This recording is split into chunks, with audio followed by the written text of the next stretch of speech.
الشيطان الرجيم بسم الله الرحمن الرحيم الحمد لله رب العالمين الرحمن الرحيم مالك يوم الدين إياك نعبد وإياك نستعين اهدنا الصراط المستقيم صراط الذين أنعمت عليهم غير المغضوب عليهم ولا الضالين بسم الله الرحمن الرحيم السلام عليكم ورحمة الله وبركاته الحمد لله رب العالمين وبه نستعين على أمور الدنيا والدين أشهد أن لا إله إلا الله وحده لا شريك له وأشهد أن محمدا عبده ورسوله اللهم صل على سيدنا محمد وعلى آله وصحبه وبارك وسلم. Ahli tuan kuasa masjid, kawan-kawan imam dan seterusnya di jemaah yang sempat hadir. Hari ini hujan daripada malam tadi lagi, dan akibatnya banjir telah banyak. Kita tengok di viral di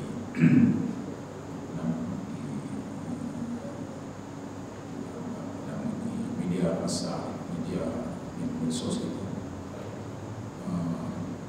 Bandar sudah jadi pantai berlaut, misalnya di Johor punya ya. Jadi kita doakan kepada Allah Subhanahu Wa Taala agar mereka yang sedang diuji oleh Allah Subhanahu Wa Taala ini mendapat hikmah daripada ujian tersebut.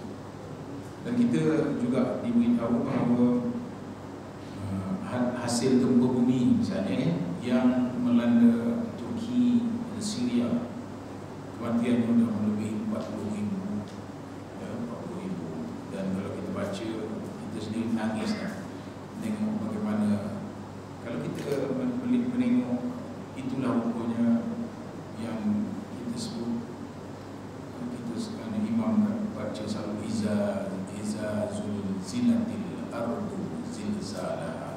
Ya, ayat itu cuba baca dan baca artinya sekali, dan kita dapat melihat itulah Allah Subhanahu Wa Taala. Kalau dia nak sesuatu, kun katanya, fayakun. Kun, jadilah. Kun tu jadilah, maka terjadilah. Jadi setiap sesuatu mesti ada dia punya hikmah dan pengajaran yang mesti diambil. Jadi pada malam ini ya, kita akan ada lagi 3 minggu untuk sampai kepada Ramadan. Wa balighna Ramadan. Ya. Doa kita minta berkati Rajab dah habis. Minta diberkati kita dalam bulan Syaban. Dalam bulan Syaban kita minta diberkati. Kemudian kita minta sampaikan kita dalam bulan Ramadan. Jadi insya-Allah katanya 23. Itu tak boleh diikut sangat sebab pengisytiharan yang akan dibuat. Tapi ahli falak sudah pun menganggap, dan agak-agakkan dia tu tak pernah nampaknya tak tepat. Jadi lebih 23 hari ni 1 bulan. Tolak 21 hari ke-23 betul-betul 3 minggu. Jadi alhamdulillah kita dapat meneruskan program kuliah kita ni sehingga Ramadan. Kerana biasanya Ramadan kita akan berehat, kita akan melaksanakan ibadah Ramadan kita ya. Baik, malam ini kita macam membilas saja, membilas sikit saja lah. Membilas maksudnya ketika saya berfikir-fikir apa agaknya nak saya kongsikan malam ini ya, datang satu satu penulisan ya. Penulisan yang ditajuk dia untuk kaki surau atau masjid. Itu tajuk dia, untuk kaki surau atau masjid. Dan bila saya baca yang diviralkan ini, saya baca orang ini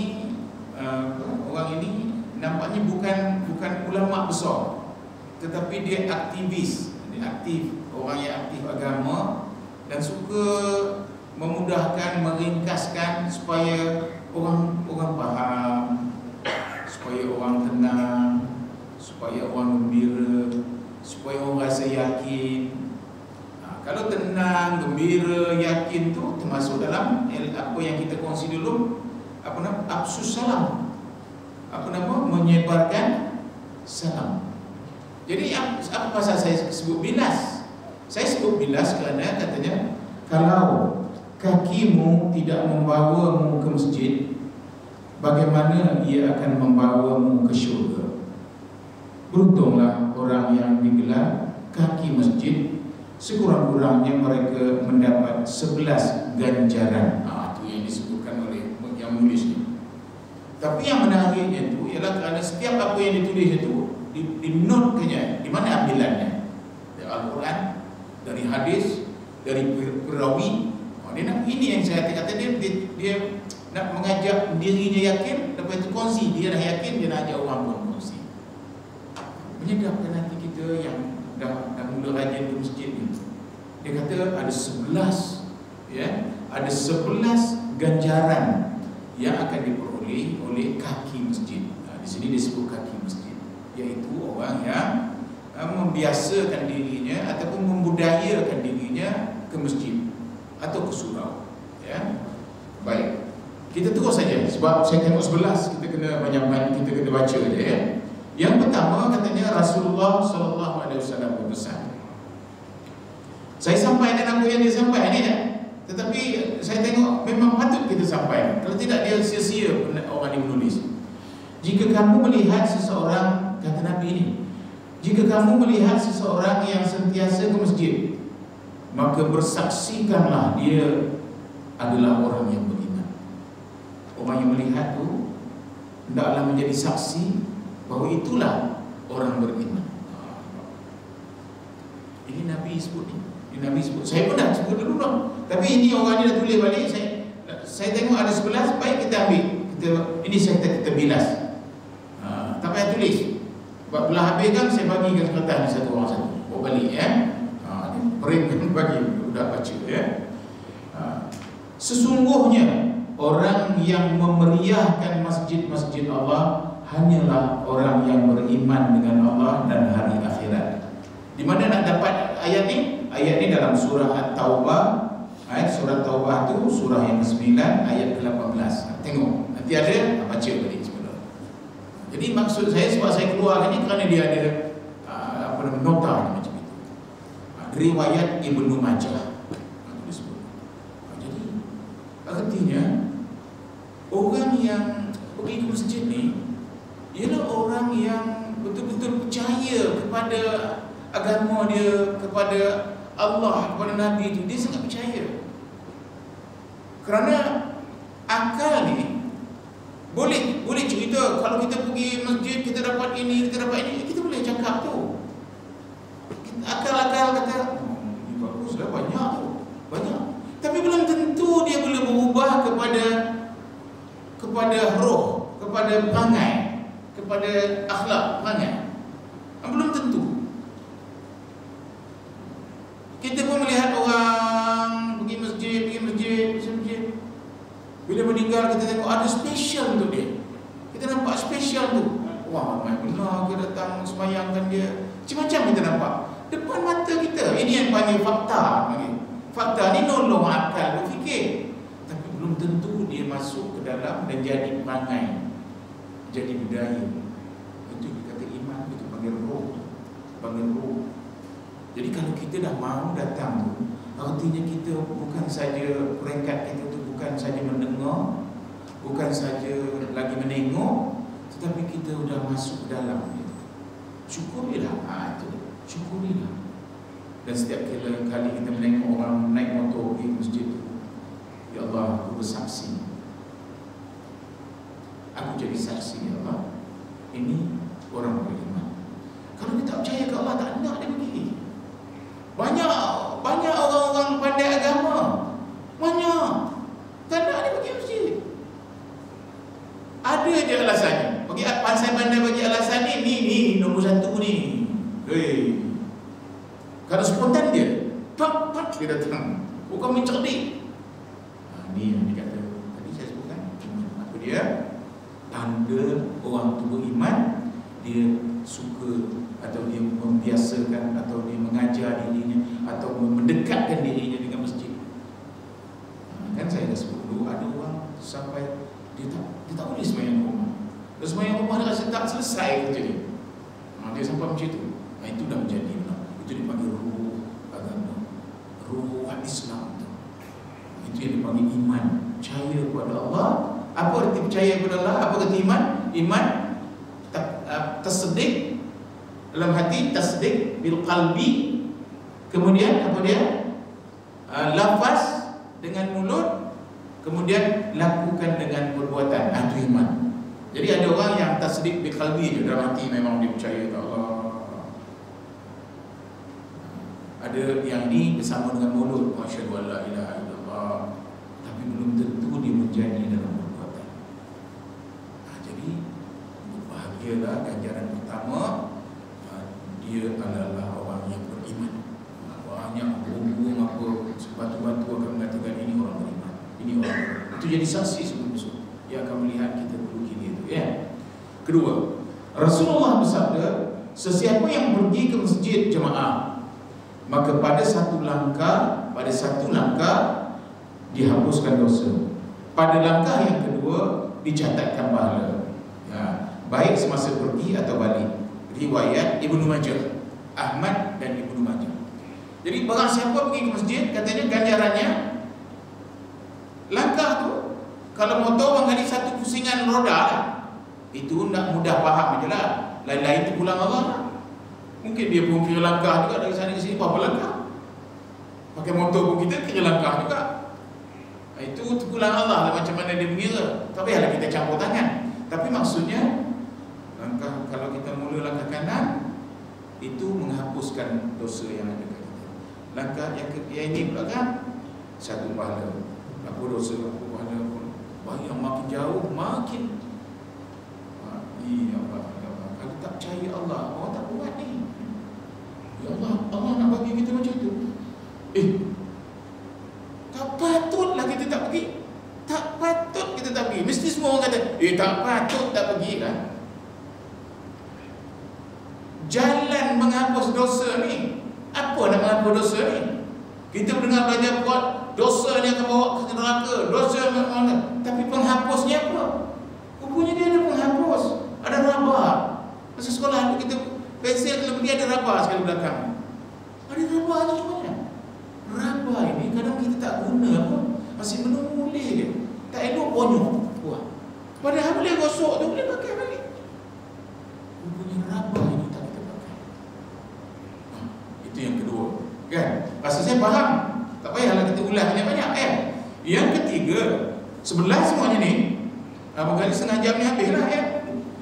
Rasulullah bersabda, tiada seorang Muslim pun yang sentiasa menghadirkan dirinya ke masjid untuk solat dan zikir, melainkan Allah gembira menyambutnya sebagaimana ahli keluarga yang bergembira menyambut saudaranya yang sudah lama menghilang.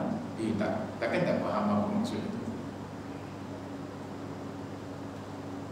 Bagai-bagai yang dibuat oleh, bukan kita buat masjid.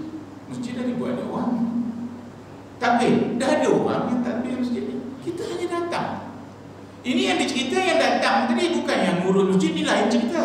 Ini lain lagi, pahalanya ada tingkatnya lagi. Ini kita cerita ni orang awam macam kita ni.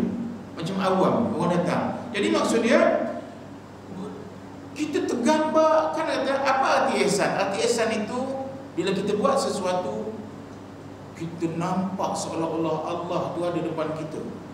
Jadi kita takkan silap buat kerja lah, perfect buat kerja, pasal Allah dia ada depan kita. Kalau kita tak nampak kat Allah, maka kita tahu Allah nampak kita buat kerja, maka kita akan buat kerja sungguh-sungguh. Maka di sini kalau kita orang yang beriman, kalau orang yang beriman, orang ihsan, datang kita masjid, seolah-olah kita rasa Allah mengalu-ngalu kita. Ahlan wa sahlan, kata Allah. Allah mengalu-ngalu kita. Sebab ini rumah Allah. Ini rumah Allah. Maka kita masuk pintu tu, Assalamualaikum warahmatullahi, kita dari pintu tu kan ada orang, tak ada orang, Assalamualaikum warahmatullahi, kita tahu Allah mengalu-alukan kita masuk. Cuma Allah tu tak nampak lah, sila semua tu tak nampak. Tapi kita rasa bahawa Allah rahmat dengan kita. Nak cakap macam tu kan, mula nak nangis.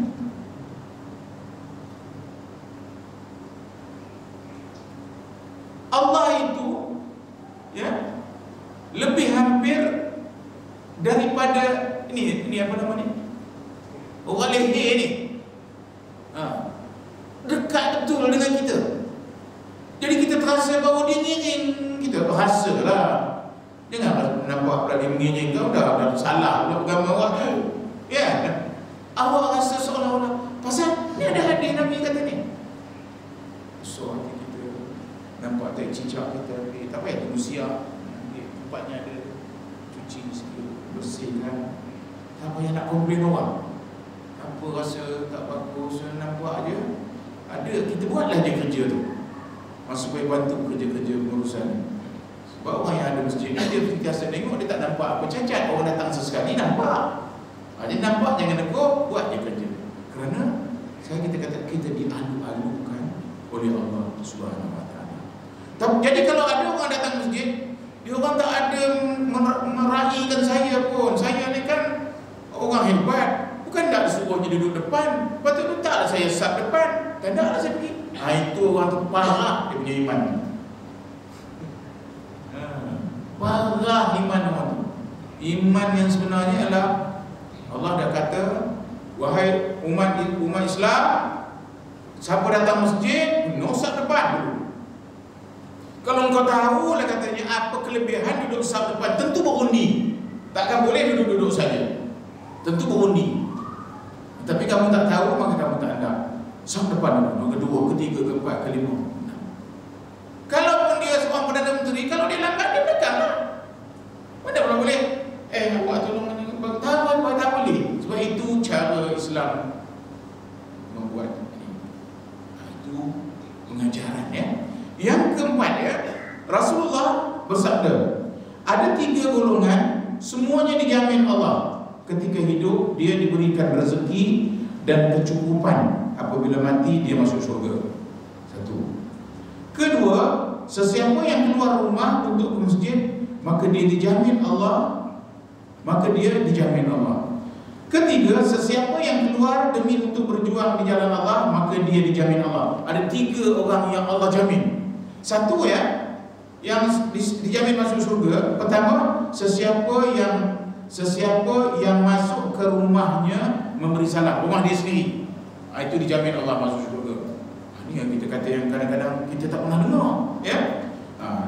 Yang kedua, Allah jamin masuk surga sesiapa yang keluar rumah untuk ke masjid, maka dia dijamin Allah masuk surga.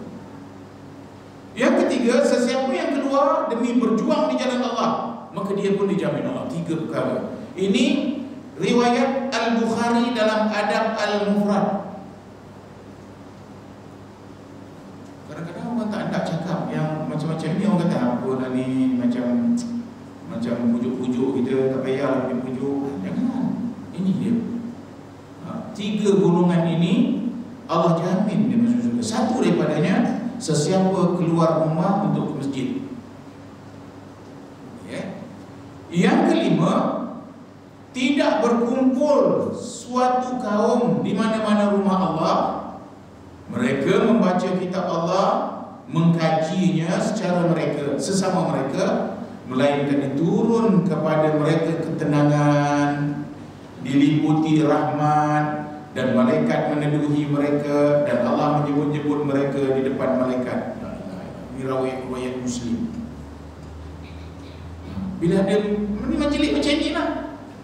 Kalau majlis itu duduk sama-sama bersembang, orang ni tanya, orang ni jawab, tanya, lagi baguslah hidup program tu. Yang ini disebutkan tadi ialah tidak berkumpul satu kaum di mana-mana rumah Allah, ya, mana-mana rumah Allah, tak tahu kira masjid surau, membaca kitab, mengaji sesama mereka, diturunkan Allah kepada mereka ketenangan, diliputi rahmat, dan malaikat meneduhi mereka, dan Allah sebut nama mereka di hadapan malaikat.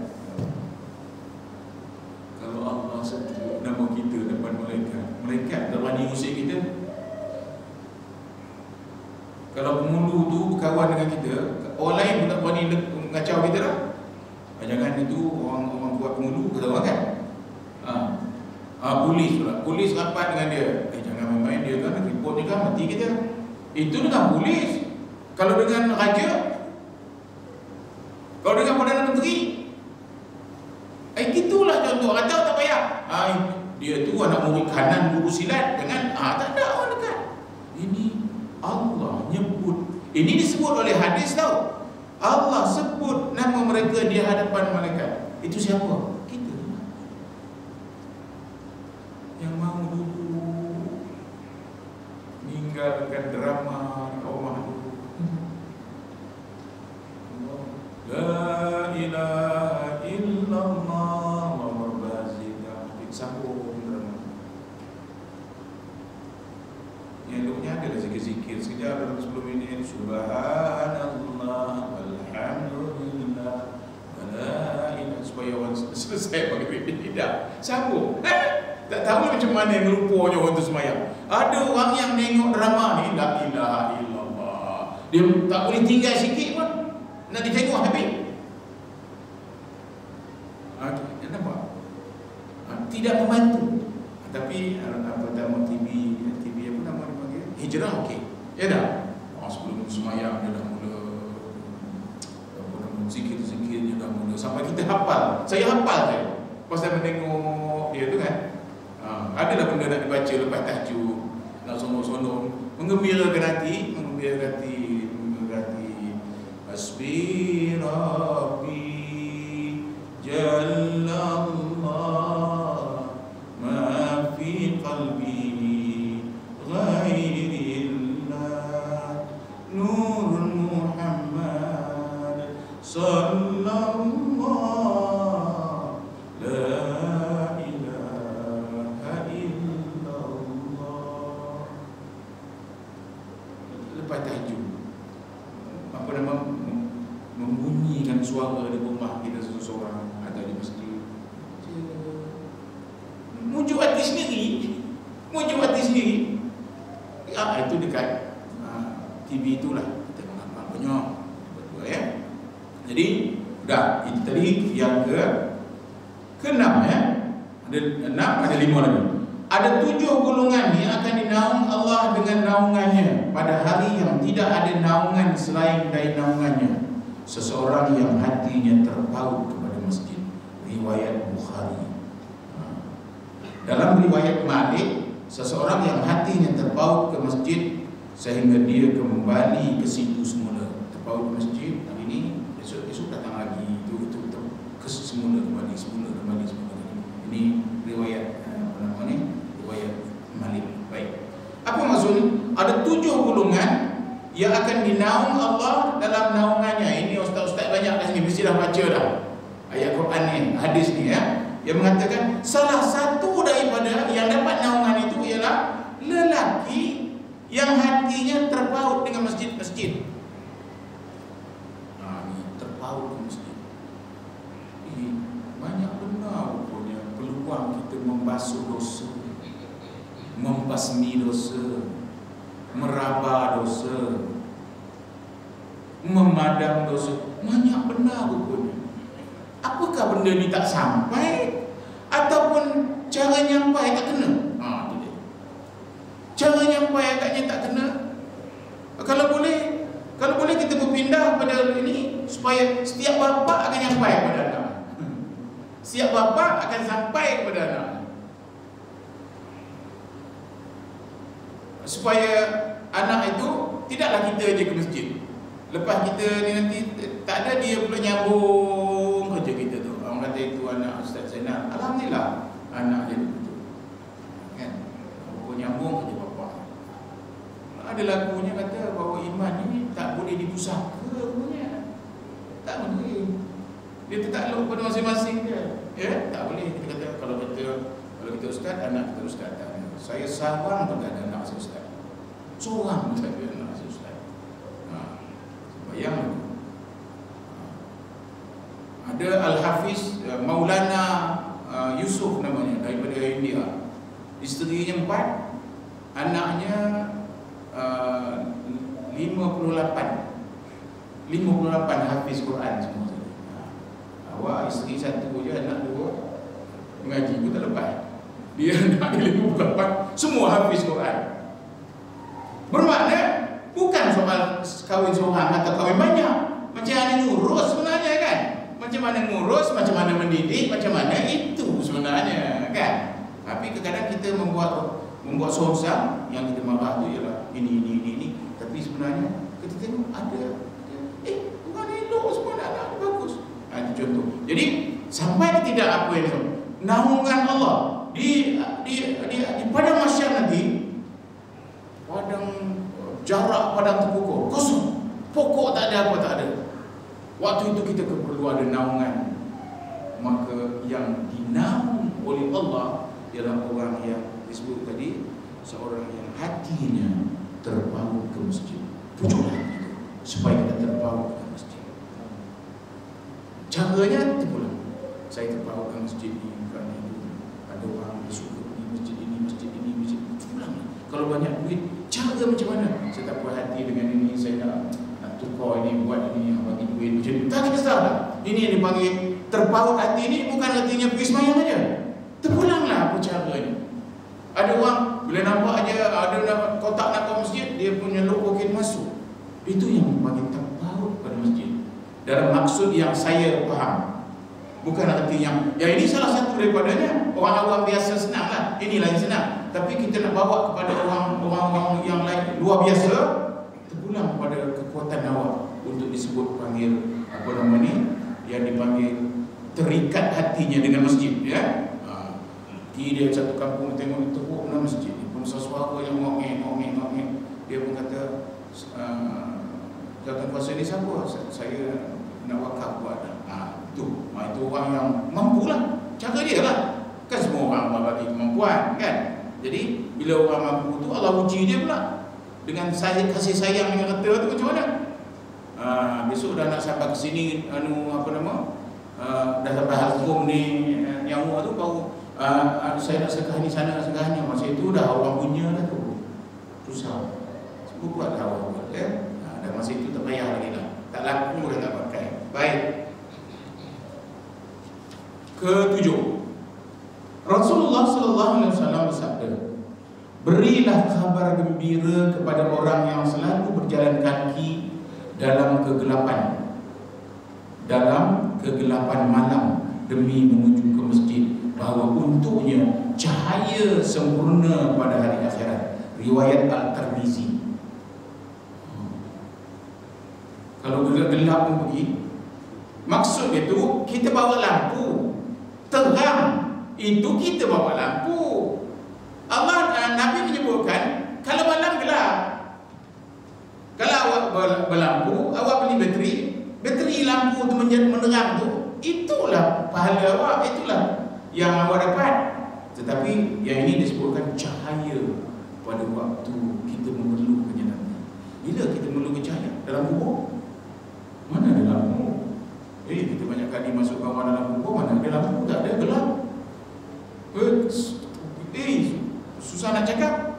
Jadi pada hari kiamat cahaya yang sempurna. Ke-8, sikit lagi. Rasulullah SAW sabda, sesiapa yang solat berjemaah sempat dengan takbir pertama selama 40 hari kerana Allah, dicatatkan untuknya 2 pelepasan. Pelepasan pertama, pelepasan daripada neraka, dan pelepasan dari sifat munafik. Ini apa maksudnya ni? Ini maksudnya kalau kita dapat berdiri di belakang imam, sempat imam tu angkat takbir, kita ada di belakang tu ya. Allah, kita ada di belakang tu 40 waktu. Maka di sini disebutkan dilepaskan oleh Allah kita daripada neraka. Dilepaskan dari neraka dan pelepasan dari sifat munafik. Munafik ini susah membuang. Munafik ini kan kadang-kadang kita rasa jaga hati. Sebenarnya kita menipu. Kita kata jaga hati. Mulanya menjaga hati lah tu. Menjaga hati, lama jadi munafik. Jaga sikit ya. Jadi Allah pelihara kita. Kalau Allah tak pelihara susah ya. Yang ke-10. Ada lagi. Yang 9 ya. Masjid rumah setiap orang yang bertakwa.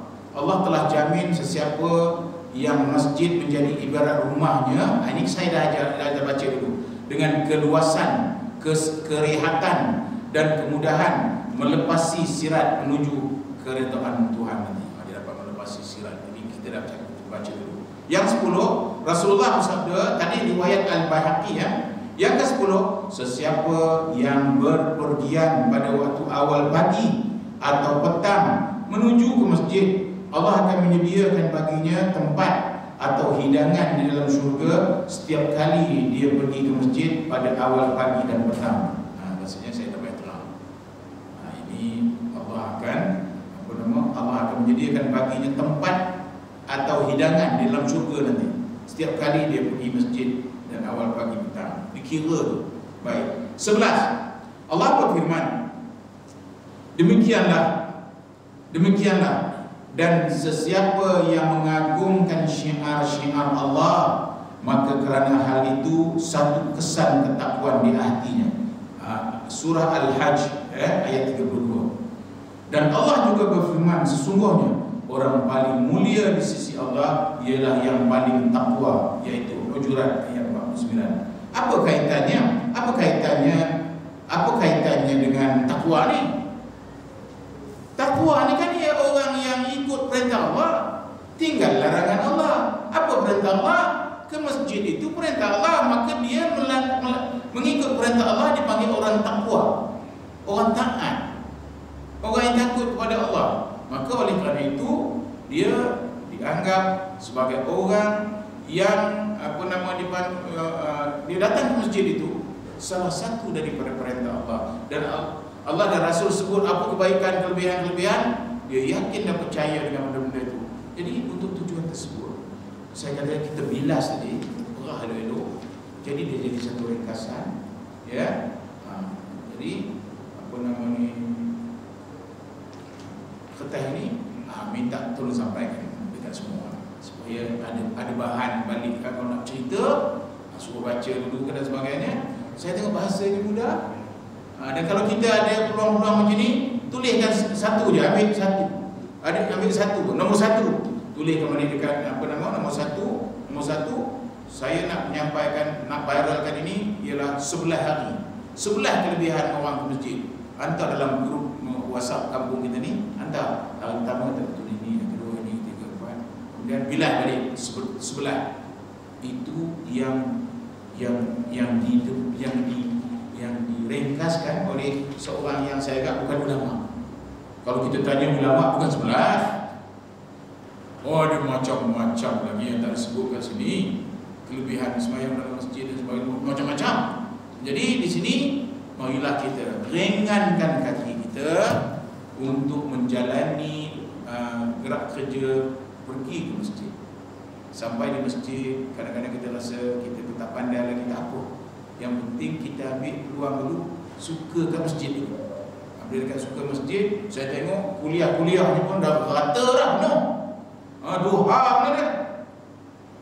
2 hari pun ada. Dan ustaz-ustaz pun banyak nak mengajar. Alhamdulillah. Masjid kita bukan besar sangat, penduduk kita bukan ramai sangat. Tapi kalau macam ini gayanya, maka kita rasa bahawa sudah mendapat satu keberkatan di mana tersusun indah dan sebagainya, dan untuk menyusun lebih indah untuk kita pula dapat manfaat. Marilah kita sama-sama, insya-Allah kita lagi 2 minggu, minggu yang akan datang ni kita ulang-ulang kaji baliklah Ramadan kita ya. Ramadan, dan yang terdekat sekali barangkali nisfu min Sya'ban. Nisfu Sya'ban. Tengok-tengoklah balik dah, itu juga ada ulang-ulang, ada puasa dan sebagainya. Tengoklah balik ya. Jangan tak buat. Jadi kalau dapat suka ke masjid dia pun sudah selamat kita di akhirat. Selamat di akhirat. Jadi istiqamah, continuous tu cakap orang putih. Tapi dalam bahasa agama kita panggil dawam. Ada orang nama dawam? Ad-dawam berarti continuously. Sentiasa, itu namanya dawam namanya ya.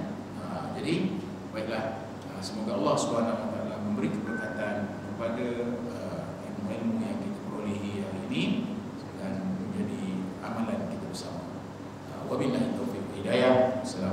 Assalamualaikum warahmatullahi wabarakatuh. Bismillahirrahmanirrahim. Wal 'ashr innal insana lafi khusr illa allazina amanu wa 'amilus shalihat wa